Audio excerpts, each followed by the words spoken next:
빠라밥 빠라밥 빠라밥 밥밥. 안녕하십니까, 아이테르 공면 선택도입니다.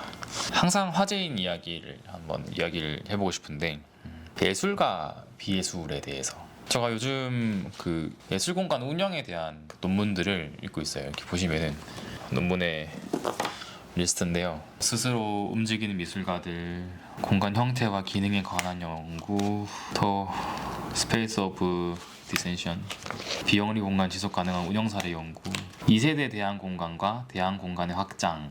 일단은 그 대안 공간 그리고 그 민간 공간에 대한 스터디들은 그 공간에서 어떤 식으로 생존해 나가고 있는지, 그리고 그 공간은 왜 사라지게 되었는지, 이런 식의 이야기가 주를 이룹니다. 반복적으로 나오는 것들이 그 예술인들 그리고 공간 운영자들마저도 예술 활동으로 돈을 버는 게 아니라 아르바이트나 다른 이제 경제적인 수입원이 있는 상태로 운영을 한다라는 그런 통계가 많아요. 저는 그런 예술인들이 그리고 뭐 예술을 하지 않는 사람들이 이거를 좀 담백하게 받아들이는 연습을 좀 해야 된다.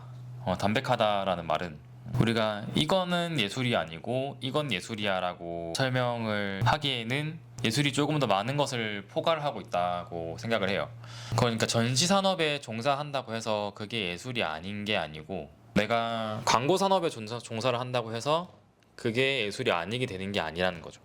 물론 이제 저는 인지노동과 비인지노동으로 이걸 좀 구분해서 바라보면 어떨까 좀 이렇게 생각을 하는데요. 우리가 생각을 해서 창작을 해내는 어떤 것들이 있죠. 뭐 글을 써내거나 뭐 서류를 만들고 기획서를 만들고 제안서를 만들고 디자인을 하고 노래를 만들고, 이제 사람들이 어떻게 생각할까를 인지하면서 만들어내야 되는 어떤 것들은 저는 예술 활동이다라고 생각을 하고, 그리고 그냥 물건을 옮기는 일이나 어디 배달을 가거나 그런 것들은 이제 예술이 되기 조금 어려운 그런 행동이라고 생각을 하는데, 그래서 저는 반드시 뭐 캔버스 위에 물감을 올리는 일, 그리고 전시하기 편한 작업을 액자를 만들어내는 일, 그런 것이 예술은 아니라고 생각을 하거든요. 그것 또한 저는 제품을 만드는 일이다. 누군가가 규정한 어느 특정 과에 맞는 제품을 만들어내는 일이지, 그것이 그 전반적인 예술 활동을 대표하진 않는다고 생각을 해요. 그래서 저는 그런 자립적으로 활동을 하는 사람들이 선택해서 만들어내는, 인디적으로 만들어내는 어떠한 것들은 전부 다 자신의 창작 활동이 확장된 형태의 것이 나온다고 생각을 하거든요. 저는 좀 더 이제 산업보다 예술이 더 위에 있다고 생각을 해야 된다, 그렇게 좀 판단을 하고 있고요. 어떻게 보면은 이제 예술이라고 하는 것이 어떤 식으로 서사를 감상할 것인가만 제대로 표현이 된다면 저는 무엇이든 감상할 수 있잖아요. 그래서 어떠한 산업에 종사한다고 해서 내가 개인 작업과 많이 멀어진다고 생각하지 않으셔도 될 것 같다는 그런 생각입니다. 결국에는 자신의 환경에 맞춰서 그에 맞는 창작 활동을 이어가는 거지, 모든 사람들이 정해진 형태, 예술이라고 허락한 형태의 어떤 것들을 만들어내는 건 아니잖아요. 그래서 저는 그런 본인의 당사자성을 제대로 담을 수 있는 인지적인 활동들은 전부 예술로 감상될 수 있지 않을까, 그리고 그것들은 다 전시가 될 수 있지 않을까, 그렇게 좀 기대를 하고 있고, 뭔가 예술 이외의 아르바이트를 한다고 해서 그 사람들을 좀 예술이 아니다, 예술 종사자가 아니다라고 말을 하고 싶진 않아. 그 사람들 다 나의 당사자성을, 활동가적인 당사자성을 강화하고 있는 그런 시간을 보내고 있는 게 아닐까, 좀 그런 생각을 좀 강하게 하고 있습니다. 저도 공간을 처음 시작할 때는 회사를 다니고 있었죠. 그때는 제가 그 대학교를 졸업을 하자마자 바로 취업을 했으니까 광고 회사를 다니면서 그 아이테르 넘어와가지고 아이테르 뭐 전시장 보고 그래서 그렇게 일을 했던 적이 있었는데, 한 2년 정도는 그렇게 있었던 것 같아요. 회사가 6시 무조건 칼퇴근 해가지고 넘어와가지고 그 일하고 회의하고 미팅하고 뭐 그런 식으로 하고, 잘 때 다시 집 가서 자고, 그런 게 사실은 뭐 그게 저는 별로 창작 활동을 하는 데에서 방해가 된다고 생각되진 않더라고요. 그러니까 회사가 9시부터 6시까지 하는데 다니면서도 이제 중간중간에 그 아이테르 업무를 보기도 하죠. 그 업무 메일이 올 수도 있으니까. 물론 회사의 프로젝트에 지장이 가지 않는 선에서 아이테르 업무도 같이 보면서 일을 했기 때문에 저는 다 마찬가지라고 생각해요. 내가 창작을 하고 있는 어떤 것이 있으면은 아르바이트를 하던 회사를 다니고 있던 우리 머릿속에는 그 생각이 떠나지가 않잖아요. 그러니까 내가 만들어야 되는 시간은 사실은 작업을 14시간 한다고 해서 14시간 동안 1분도 빠지지 않고 붓을 들고 있는 게 아니잖아. 4시간은 생각할 수도 있잖아요. 생각을 좀 하고 그래야지. 계획을 할 수도 있고. 그래서 내가 다른 것을 하는 시간도 사실은 그 창작의 의지가 강한 사람들은 그것을 안 하는 시간에도 오히려 그것을 이미지 트레이닝하는 시간으로 활용하는 시간이 아닌가 하고 좀 생각이 들고, 그리고 이건 또 재밌는 통계인데 저희가 대학교를 다니는 사람들 중에 알바를 하는 사람과 알바를 하지 않는 사람이 있잖아요. 그 알바를 하는 사람이 학점이 더 높대요.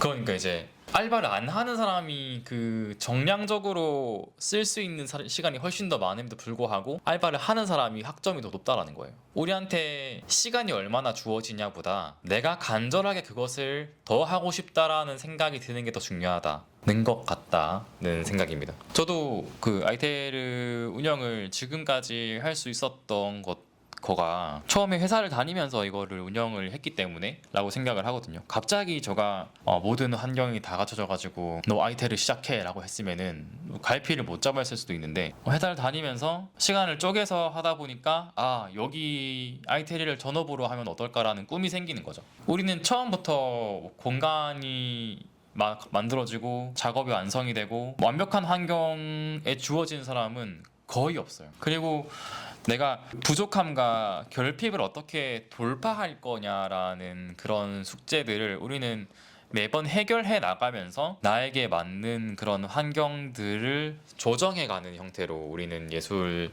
활동을 진행을 하고 있단 말이죠. 그래가지고 전 알바를 한다, 혹은 이제 택배 상하차를 한다, 이런 것들도 나는 사실 오히려 창작 활동에 긍정적인 영향을 줄 것이다. 나의 그런 간절함을 더 강화시켜줄 어떠한 수단이 될 것이다 라고 생각을 하고 있어요. 알바를 하는 학생들이 학점이 더 높은 것처럼 내가 얼마나 더 하고 싶어 하는 상태가 만들어지냐, 그래서 나의 이 사이클에서 창작이 얼마나 매력적인 활동이 되냐, 그런 것들이 이제 조금 더 중요한 것 같다. 그리고 막 24시간 내가 창작만 해야 돼 라고 한다고 하면은 거기서부터 또 발생하는 딜레마가 생깁니다. 전업 작가가 되고 전업 기획자가 되었을 때는 이제 사업자 등록을 해야 돼요. 백수로 있을 거 아니니까. 어디 전속 작가가 되던 아니면은 미술관에 취직을 하던 갤러리에 취직을 하던 갤러리를 창업을 하던 작가 스튜디오를 만들던 아틀리에를 만들던, 결국에는 우리는 비예술에서 예술로 넘어가는 순간 오히려 그것이 더 사업화된 구간을 체계화시킬 수밖에 없어. 내가 잘하는 것이 왜 더 뛰어난지 이 사회 시장 안에서 증명할 수밖에 없는 구간에 빠진다고요. 내가 그 경제 활동으로 내고 있었던 수입이 있었던 구간에는 조금 더 그 시장 논리와 맞지 않는 작업들도 충분하게 할 수 있어요. 왜냐하면 돈을 여기서 벌고 있으니까. 그런데 내가 전업 예술인이 된다면은 내가 나의 생계를 위해서 또 이 시장의 논리 그리고 산업 안에서 할 수 있는 역할에 대해서 생각을 하고 그 역할을 수행을 해야만 돈을 벌 수 있다.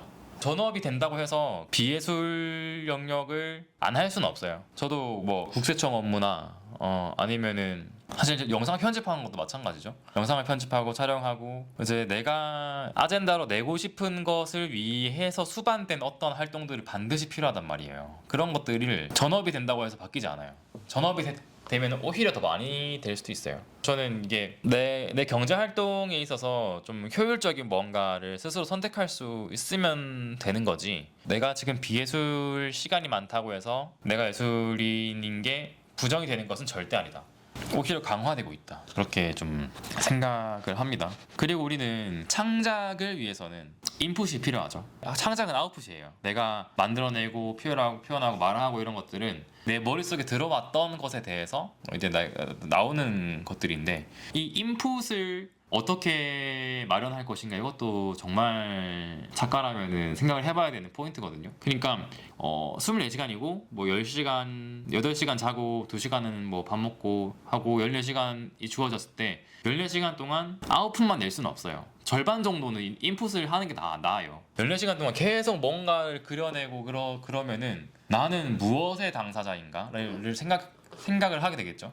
직선만 긋고 있으면은 이게 뭐 수행적이다, 숭고한 예술의 시간의 겹을 쌓아가는 층위를 느낄 수 있다. 뭐 저 이런 것들은 사실 좀 이제 되게 1차원적이다라고 생각을 해요. 그 행위 자체는 숭고의 대상이 될 수는 없다고 생각하고 서사가 필요합니다. 그러니까 이게 뭐 선을 긋는 행위, 명상을 하는 행위 그런 것들 단순한 그 행위 자체가 우상이 되거나 숭배받을 만한 일은 아니라고 생각하거든요. 결국에 객관적으로 이 서사가 감상할 만한 이유에 대해서 우리는 설명을 해야 되는 거니까 인풋을 받는 것을 우리는 선택을 할 필요가 있어요. 그러니까 가장 자연스러운 인풋은 내가 생계를 위해서 어떤 행동을 할 때 그게 가장 자연스러운 인풋이 형성이 된다. 그러니까 사람들이 막 여행을 가기도 하고 이제 뭐 내가 안 해본 경험들을 하는 것들 있잖아요. 그런 것들이 저는 경험을 돈을 주고 사는 거잖아요. 그런데 우리가 비예술 행위를 하면은 그 경험들을 돈을 받으면서 살 수 있다. 얼마나 좋습니까?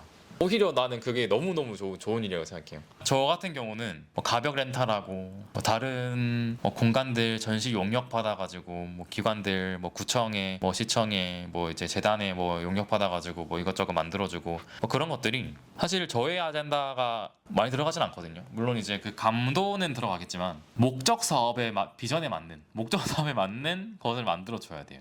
모든 일이 항상 즐겁고 행복하진 않아요. 이거를 우리도 거기서 일을 하는 사람도 마찬가지야. 이제 이 프로젝트가 세상에 필요한데 우리 각 개인의 목소리가 주목을 받는 게 아니라 목적 사업에 맞는 것을 만들어낸단 말이에요. 모든 일이 마찬가지겠지만 내가 아닌 것들을 만들어가면서 배우는 것들이 분명히 있다. 내가 있기 위해서는 내가 아닌 것들이 양분이 돼야 돼. 우리가 세상에 존재하기 위해서는 내가 아닌 것들이 존재해야 세상에 존재할 수 있다는 거죠.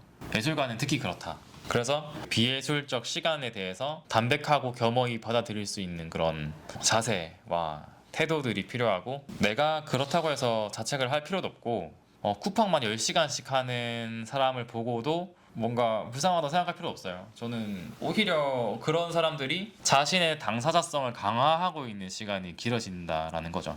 드로잉도 이제 충분히 존중을 받고 있고 영상 작업들 그리고 이제 조각도 요즘에는 뭐 3D 프린팅 이런 것들이 나왔기 때문에 좀 더 쉽게 만들어낼 수 있죠. 창작을 해낼 수 있는 툴들은 점차 발전하고 있어가지고 지금 더 중요한 거는 이 서사를 어떻게 개발할 것인가 이게 더 중요한 영역이기 때문에 이거를 좀 이제 염두를 해두고 모두가 이제 자신감 있는 예술 활동을 좀 명의하셨으면 좋겠다라는 그런 생각을 가지고 있습니다. 유기적으로 내 환경을 잘 파악하고 그것을 여과 없이 드러내는 게 정말 좀 중요한 것 같아요. 그리고 이제 그런 사람들이 결국에 좀 글로벌화 될 수 있다고 생각을 합니다. 가장 한국적인 것이 가장 세계적인 것이다 뭐 이런 말을 모 영화 감독께서 하셨죠. 뭐 그런 것처럼 우리의 당사자성을 제대로 살린 작업들이 우리를 이제 아주 행복한 구간으로 이동시켜주지 않을까 그렇게 생각을 하고 있고 자신의 환경에 맞는 어떤 기회들은 항상 찾아온다고 생각을 해요. 내가 어떤 일을 하고 싶은데 그 일이 될 수 있는 형태가 이제 계속 오는 거니까 네, 오늘 이야기는 여기까지 진행을 하고요. 내일 다시 만나도록 하겠습니다. 수고 많았습니다.